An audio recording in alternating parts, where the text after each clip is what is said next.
It is International Workers' Day, or May Day. Activists worldwide marching in rallies, calling for higher wages and better working conditions, among other things. On your screen right now are live images from the French capital, Paris. Here in France, unions calling for demonstrations under the slogan of bread, peace, and freedom. Joining me on set is Rémi Bourgeot. He's an economist and an associate fellow at the French Institute for International Strategic Affairs. Thank you for coming in, Rémi.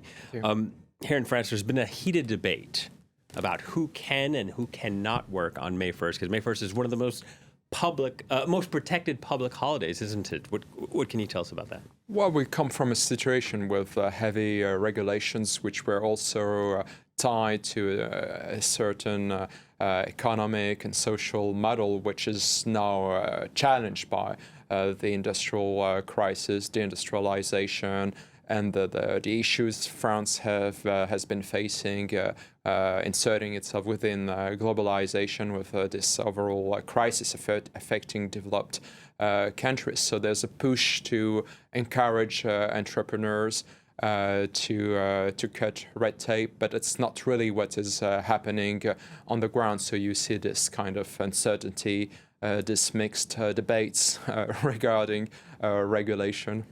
Yeah, one of the things that struck me was perhaps 2 decades ago. I was covering a protest here in Paris about liberalizing the labor market, trying to make it easier for companies to hire people, and they were wanting to push for this temporary job contract. And I was speaking to a protester, and I said, you understand that from a company perspective, this would be better for the economy. And he said, yes, I understand that, but we don't care. What's more important than the economy is the quality of life here in France. And that struck me as an American, where we have a very liberalized labor market. Well, I think the labor market has been liberalized to a great extent, but not for everyone, but for younger workers. I mean, there's a lot of inequality in that respect. But there's been little effort in terms of bureaucracy and taxes.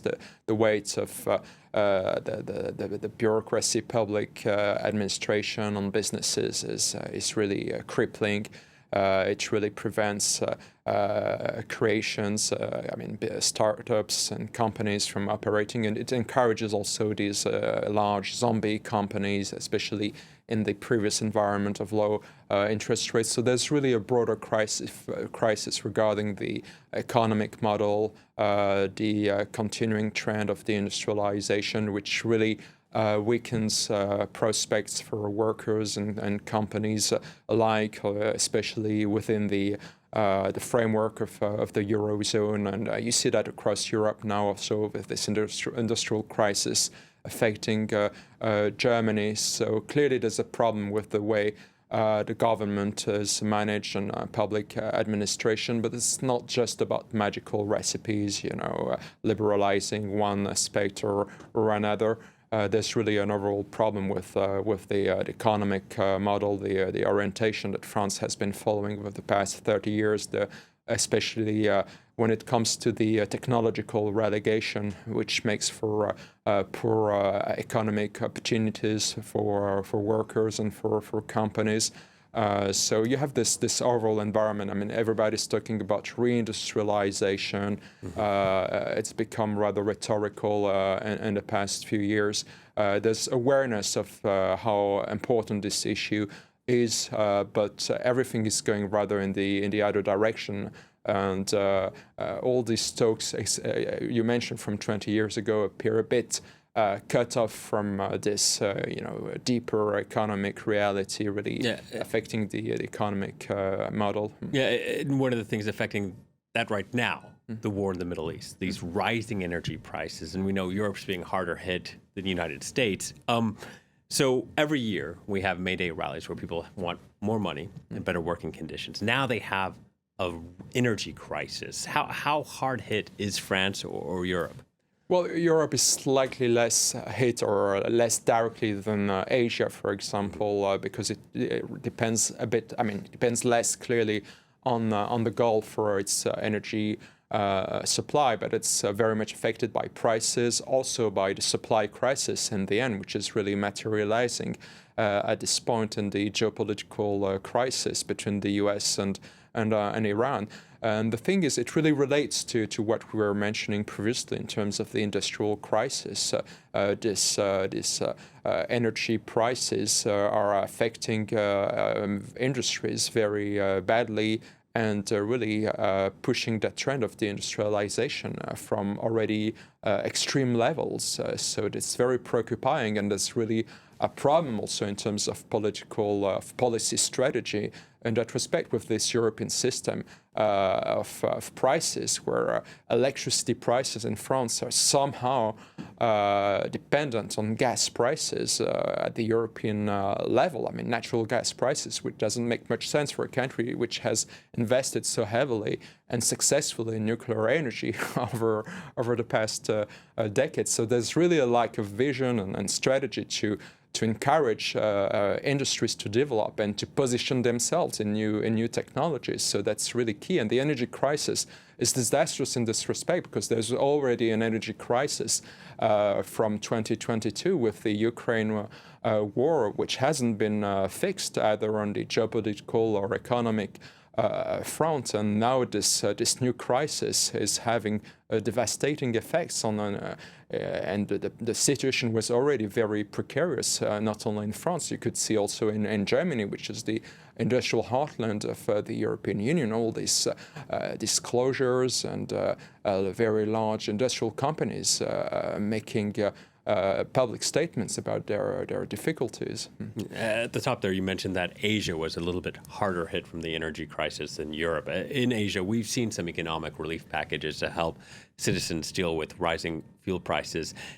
Is that sort of thing possible, likely here in Europe? Well, all governments are taking some kinds of measures, more or less targeted, depending also on what they can do on the fiscal front. But the fiscal issue is really binding here for a country like France and others in Europe with very high public debt levels. So there isn't so much they can do to really withstand the effect of the energy crisis. These are temporary and very targeted measures, but the shock is really there. And it's not just about prices that's really key.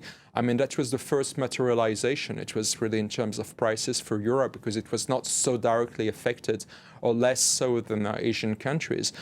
So there was the price shock, but now it's really also a matter of supply.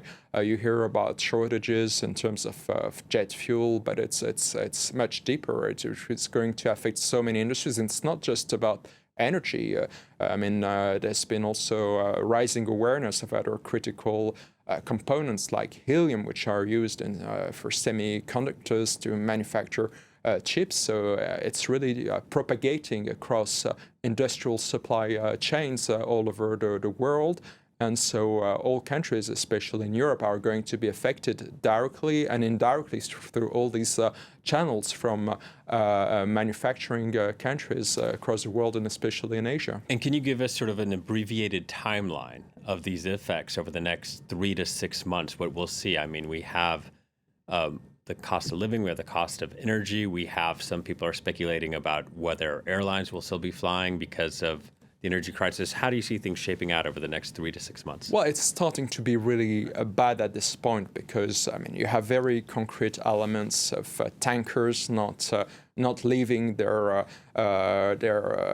supply, their point of supply. So it's starting to be really bad already at this point. And then you have all these second round effects that I was mentioning, from rising costs and shortages across industrial supply chains. This takes a little more time, and it depends, of course, on the geopolitical situation. I mean, with this hard-to-believe situation where Donald Trump wants to claim some kind of victory and impose negotiations on terms that are not so realistic. So if there's some kind of normalization on that front and reopening, even under Iranian control, that's not what matters so much to countries outside the U.S. at this point. There could be some normalization that would take several months already. But if the crisis goes on like this, with a closure of the Straits, with on both sides, from the Iranians and the Americans, it will get really, really worse in terms of not only of prices, but really of supply shortages across industrial supply chains, and also food protection. There's been a lot of mention of fertilizers, so it could have really devastating effects, even leading to famine in some countries or for some social groups. Yeah, on this, I just want to read you this quote real quick. It comes from the European Trade Union Confederation. They represent 93 trade unions in 41 European countries.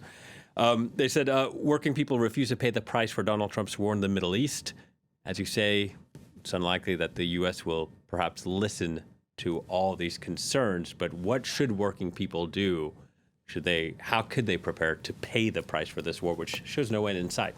Well, that's really the limit Trump is facing in this war. It's the economic cost for the U.S., but the U.S. overall is not so much affected. I mean, there's an effect of redistribution across the U.S., but it's a major energy producer. But still, it's affected through the effect on prices. For Europe, it's really bad already, and the U.S. administration has also to take into account this overall global situation with key allies also in Asia, which are really on the first line in terms of those effects. So that's what is supposed to put some limits on this strategy of brinkmanship on the part of Donald Trump to impose some kind of victory where there seems to actually be a military defeat. So it's very important also for economic partners of the U.S. to make it clear how embarrassed they are with this strategy. And you've seen a lot of statements on the part of European leaders, even the ones that are usually most aligned on the U.S. administration, especially Friedrich Merz, the German chancellor, with furious replies on the part of Donald Trump. But there's really a very high level of tension, even among the closest allies of the U.S. Rémi, thank you so much for your time. We have to leave it there. Rémi Bourgeot, economist, joining us there. A quick goodbye from the team here on Paris Direct. Please stay tuned to France 24.